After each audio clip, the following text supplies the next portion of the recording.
2 곱하기 2의 답은 무엇인가? 답을 떠올렸다면 그 답을 품고 이 글을 읽기 시작하길 바란다. 독일의 철학자 아르투어 쇼펜하우어는 쇼펜하우어의 행복론과 인생론에서 아주 흥미로운 이야기를 꺼낸다. 쇼펜하우어는 당시 교육가를 비판하며 이렇게 말한다. 교육자는 아이에게 스스로 인식하고 판단하고 사고하는 능력을 길러주는 대신 다른 사람의 완성된 생각을 머릿속에 잔뜩 주입하려고 애쓸 뿐이다. 마치 지금의 우리에게 건네는 조언처럼 느껴진다. 지금 우리의 교육이 그렇지 않은가? 아이들이 스스로 생각할 시간도 주지 않은 채 지식과 정보를 주입하고 있는 상황. 쇼펜하우어는 이를 직관과 개념이라는 말로 정리한다. 스스로 생각하는 것이 직관이고 누군가의 완성된 생각이 개념이다. 그래서 직관이 개념 앞에 있어야 한다고. 먼저 직관과 개념의 뜻을 알아보자. 쉽게 말하면 직관은 직접 관찰한다는 뜻이다. 내가 보고, 내가 느끼고, 내가 직접 판단하고 결정한다. 다른 사람의 의견을 따르는 게 아니라 자신이 직접 관찰하는 것이 직관이다. 개념은 개개인이 직관한 내용들을 모아서 공통된 요소를 뽑아낸 것이다.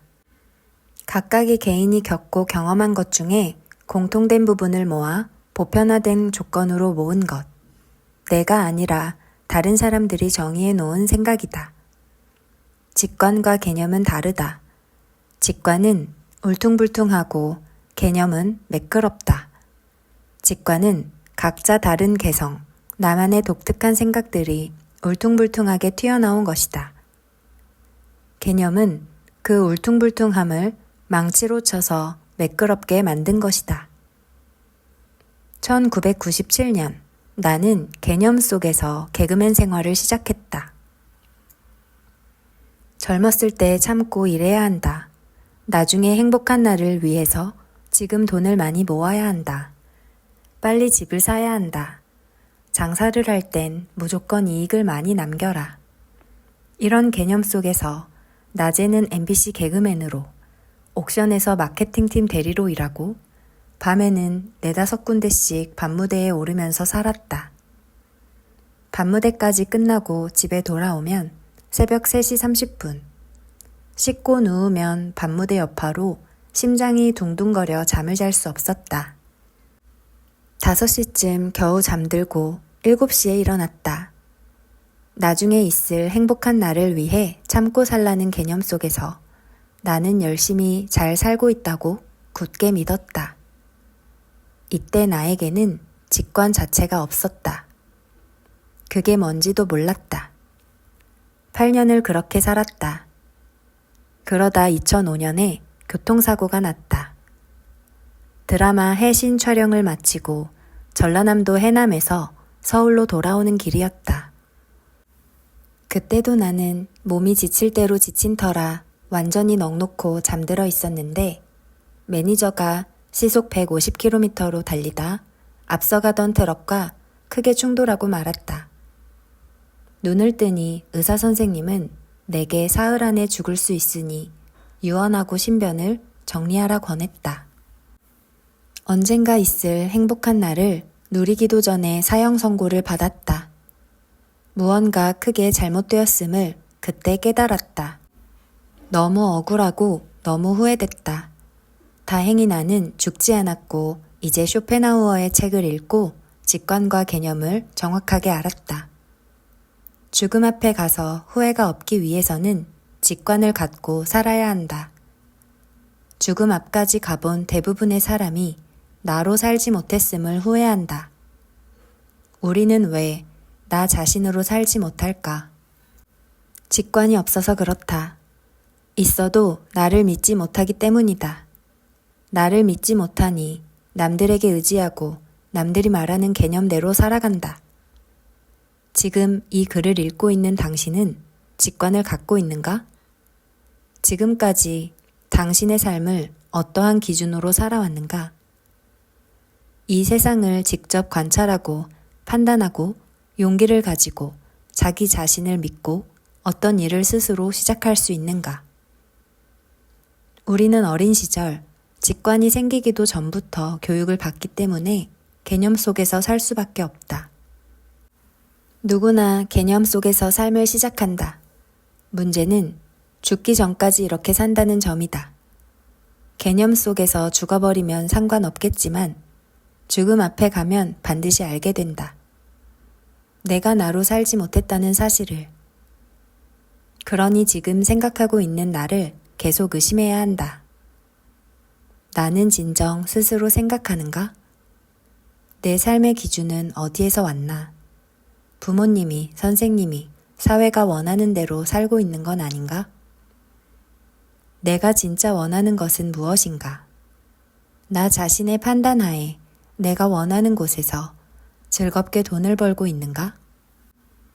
개념 속에 산다는 건 남들에게 끌려다니며 사는 것이다. 자유롭지 않다. 당신이 다니는 직장, 당신이 하는 일, 당신이 버는 돈은 과연 누구를 위한 것인가? 진짜 나를 위한 것인가? 진짜 나는 어떤 직관을 가지고 있는가 계속 질문하라. 자, 그럼 내가 이 글의 초반에 던진 질문으로 다시 돌아가 보자. 2 곱하기 2는 무엇이라고 생각하는가? 모두가 4라고 대답한다. 내가 개념이 뭐라고 했는가? 공통된 생각이라고 했다. 2 곱하기 2는 4가 아니다. 4가 아니라는 것에 대해서는 도스토옙스키도 니코스 카잔차키스도 카미도 앙드레지드도 모두 같은 말을 하고 있다. 신기할 정도다. 모든 것이 연결되어 같은 말을 하고 있다. 도스토옙스키는 지하생활자의 수기에서 2 곱하기 2는 4라는 개념에서 벗어나 나만의 답을 찾아보라고 말한다.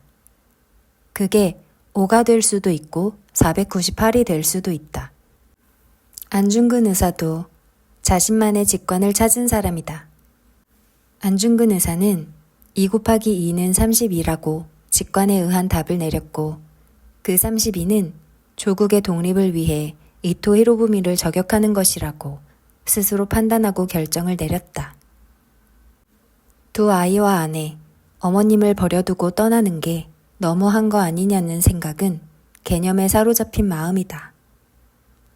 안중근 의사는 직관을 통해 강렬하게 느낀 것이다. 당신의 소명을.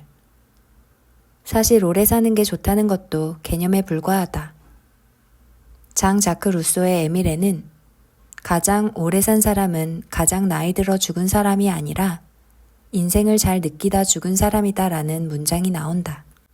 남들에게 끌려다니며 내 인생이 아닌 인생으로 150년을 살면 무엇하겠는가. 하루를 살아도 자기 직관으로 인생을 느끼며 살다가 죽은 사람이 가장 오래 산 사람이다. 독자여, 당신의 2 곱하기 2는 얼마인지 계속 질문하라. 고전을 통해 죽어있는 당신의 직관을 살려라. 독서를 통해 대우주의 연결고리를 깨닫는 순간 인간은 모든 걸 할 수 있는 존재가 된다. 모든 고전이 같은 얘기를 하고 있다는 걸 느껴보기를 바란다. 나에게 고전이란 얼마나 오래전에 쓰였느냐는 중요하지 않다. 바로 어저께 출간된 책이라 해도 내가 읽고 깨달음을 얻고 인생에 적용하고 다시 읽고 싶어지는 책이라면 곧 나만의 고전이다. 그런 면에서 의미 있는 책 한 권이 있다. 방 2개짜리 아파트에서 회사를 설립해 40년 만에 세계 최대 규모의 헤지펀드사로 성장시킨 레이 달리오. 포춘 선정 세계 100대 부자. 타임 선정 세계에서 가장 영향력 있는 100대 인물인 레이 달리오의 원칙은 출간된 지 10년도 채 안 된 책이지만 나는 이 책을 고전으로 꼽는다. 자신이 무엇을 모르는지를 아는 것이 매우 중요하다.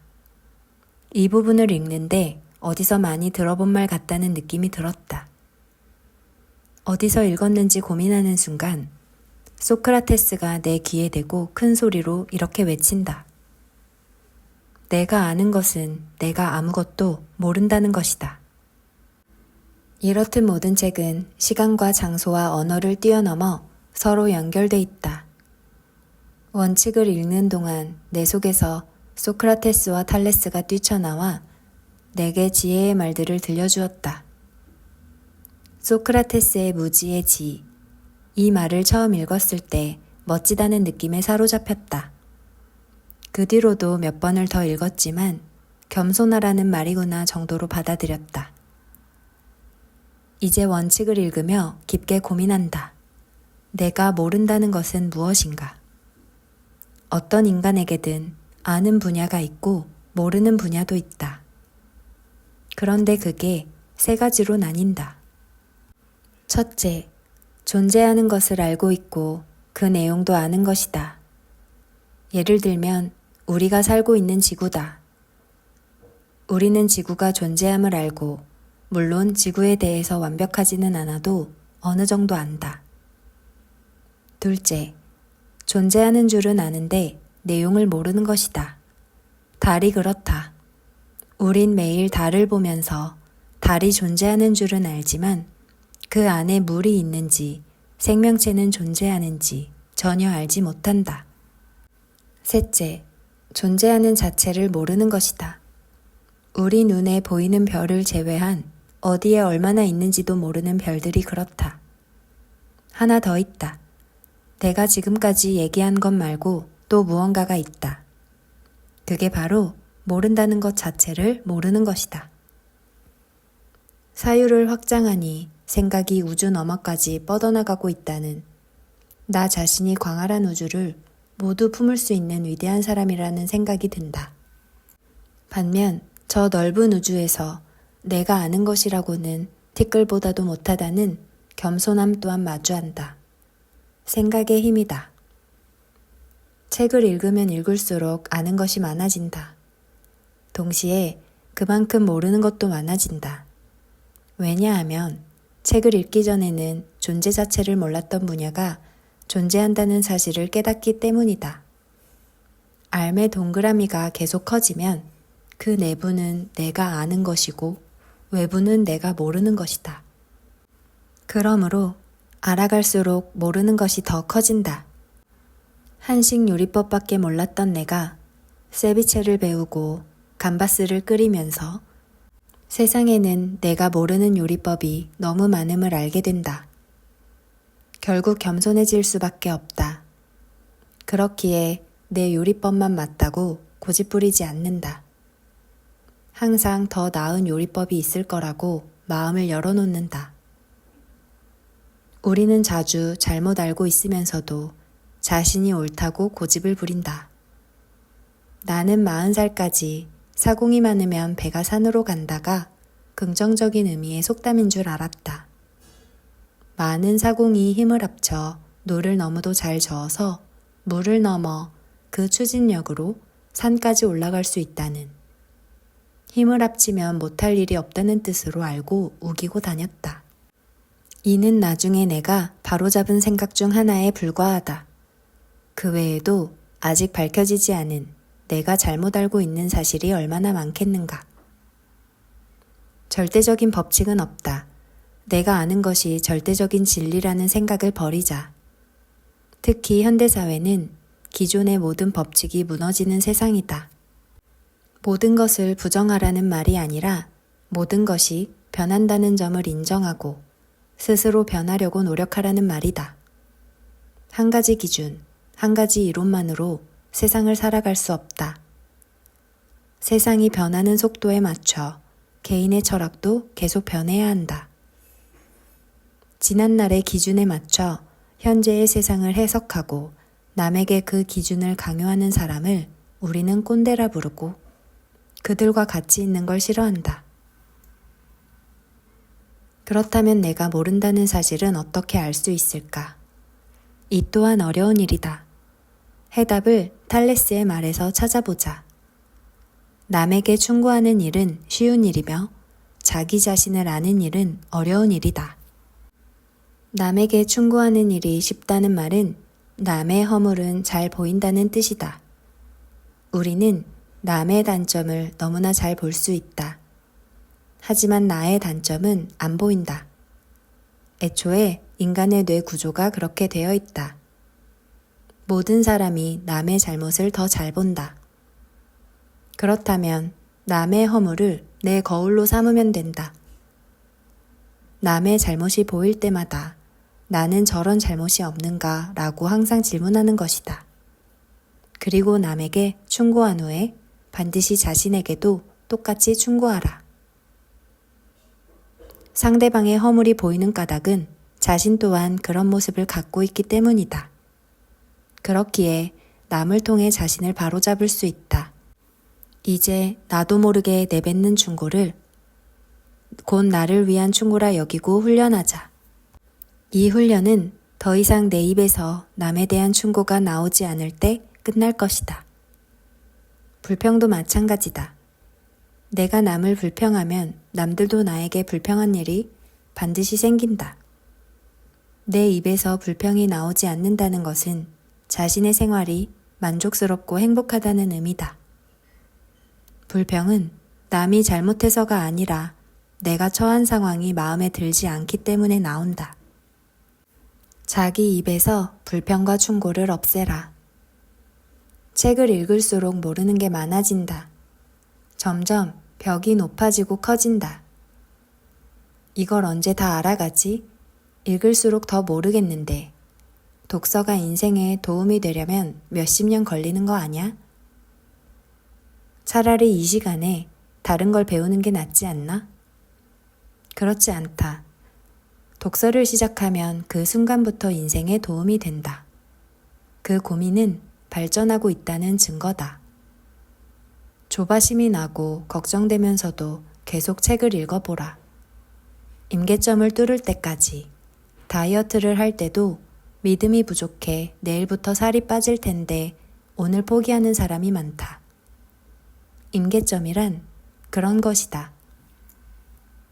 두려움을 주고 서두르게 만들고 불가능할 것처럼 느끼게 한다. 그 순간을 참고 묵묵히 꾸준히 반복하면 임계점을 반드시 돌파할 수 있다. 어느 분야든 임계점을 뚫을 수 있는 최고의 비결은 꾸준함이다. 꾸준함은 믿음에서 나온다. 이렇게 계속하면 반드시 성과가 나올 거라 믿어야 한다.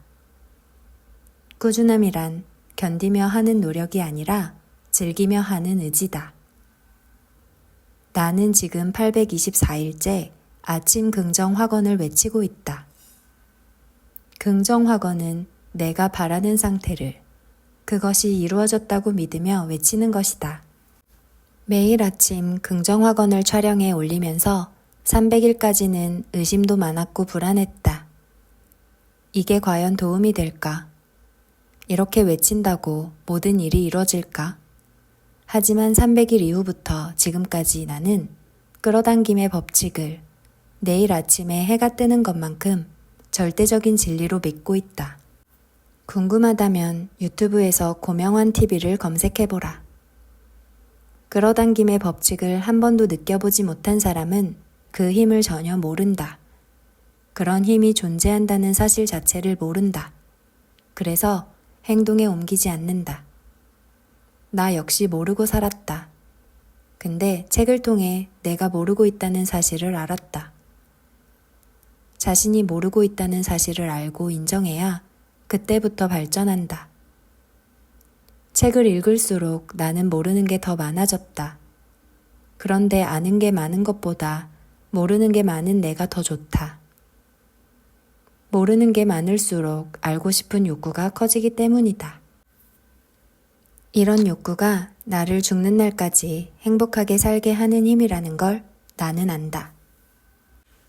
인간은 딱 두 가지 상황에서 고통을 느낀다. 결핍에서 오는 고통과 풍족함에서 오는 고통. 두 가지 중 하나만 고르라고 하면 나는 1초도 고민하지 않고 선택하겠다. 결핍에서 오는 고통을.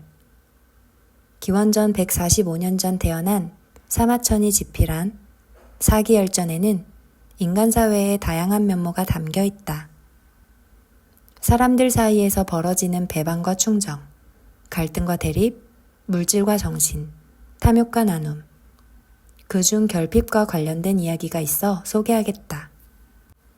노중련은 전국시대 제나라 사람으로 고결한 선비였다.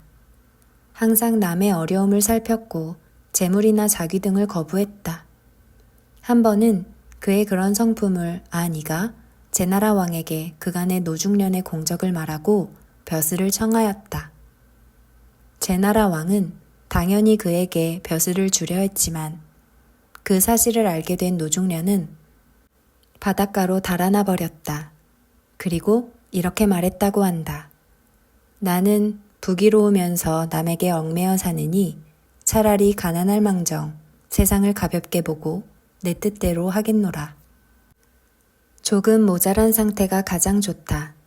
조금 배가 고파야 한다. 그런 사람의 눈빛은 살아있고 시간을 소중하게 쓴다. 1분 1초도 놓치지 않고 몰입하며 무언가를 찾아 앞으로 나아간다. 반면 풍족한 사람에게는 간절함이 없다. 그런 사람은 눈빛이 느슨하다. 시간이 남아돈다. 그저 있는 자리에 머물며 어딘가로 모험을 떠나지 않는다. 사람의 인생은 고통과 행복이 꼬여서 만들어진 새끼줄 같은 것이다. 여러 가지 감정들이 서로 악착같이 꼬여서 튼튼한 줄을 만들어낸다. 우리는 이 줄을 잡고 원하는 곳으로 올라간다. 행복만 가지고 살겠다는 사람은 한 줄의 실에 매달려 사는 사람이다. 그런 줄은 튼튼하지 못하다. 여차하면 끊어져 추락하고 만다. 삶을 결핍과 고통으로 튼튼하게 엮어야 한다. 그런 사람은 아무리 높은 곳에 올라가도 추락하지 않는다. 심리학자이자 정신과 의사인 융 역시 칼 융 레드북에서 같은 말을 한다. 결핍이 만족을 낳아 풍요가 만족을 낳는 것은 아니야. 결핍은 의지력이다. 눈을 부릅뜨고 뼈만 앙상하게 남을지라도 마지막까지 한 걸음 앞으로 내디딘다. 삶의 마지막 1초까지 충만하게 산다. 결핍의 고마움을 알아야 한다. 부족함을 자랑으로 여겨라. 그런데 요즘 사람들은 거꾸로 살고 있다. 실제 부족한데 풍족한 것처럼 SNS를 온통 허풍으로 가득 채운다. 그렇게 계속 허풍 속에 살다 보면 착각이 일어난다. 현실과 생각에 괴리감이 생긴다. 몸은 이곳 우주에 있는데 마음은 저곳 우주에 있다. 몸과 마음이 서로 다른 우주에서 살고 있는 모습은 얼마나 끔찍한가. 현재 조금 모자란 상태에 있다면 그 순간을 사랑하고 감사하라. 그리고 채우려고 노력하라. 늘 조금 모자란 상태를 유지하라. 몸도 조금 춥게 하라. 긴장의 끈을 놓지 말고 이 긴장감을 사랑하라. 지금 당장 거울 속 자신의 눈빛을 보라. 당신은 갈망하고 있는가? 최악의 상태는 부족한데 갈망하지 않는 것. 부족한데 그 자리에 머무는 것이다. 머물지 말고 흘러야 한다. 우주가 지금도 팽창하는 이유는 아직 공간이 부족하기 때문이다. 우주가 꽉 차서 팽창을 멈추면 아마도 세상의 종말이 올 것이다. 우주의 기본 원칙은 변화다. 우주는 이 시각에도 계속 팽창하며 변하고 있다. 우리는 우주다. 늘 자신이 부족하다고 여겨라. 그리고 채우려고 노력하라. 풍족하게 채웠다면 나눠주라. 내가 행복해지기 위해서 나눠야 한다. 꽉 채워진 모든 것을 혼자 가지려 하면 버림받는다. 가장 꼭대기에 올라가서 자리를 차지하고 내려올 줄 모르면 버림받는다. 늘 부족함이 보이는 사람은 사랑받는다. 버림받지 않는다. 우리가 체게바라를 20세기 마지막 혁명가로 기억하고 사랑하는 이유는 그가 쿠바에서 얻은 높은 직책을 버리고 다시 볼리비아 내전으로 떠났기 때문이다. 자신을 부족한 상태로 만들었기 때문이다. 모든 일은 대가를 치른다. 높음은 낮음의 대가를, 뜨거움은 차가움의 대가를, 풍족함은 얽매임이란 대가를 치른다. 이런 순환의 원리를 잘 이해하고 한자리에 머물지 말고 유연하게 움직이자. 삶의 기초를 단단하게 꼬아 굵고 튼튼한 동아줄을 만들어야 한다. 고전을 읽을수록 결핍이 커진다. 당신의 그릇이 커지기 때문이다. 마음껏 돈을 벌어라. 최대한 높은 곳까지 승진하라. 괜찮다. 고전을 읽고 있다면 절대 거만해지지도 버림받지도 않으며 이 세상 끝날 때까지 반짝반짝 빛나는 삶을 살 수 있을 테니.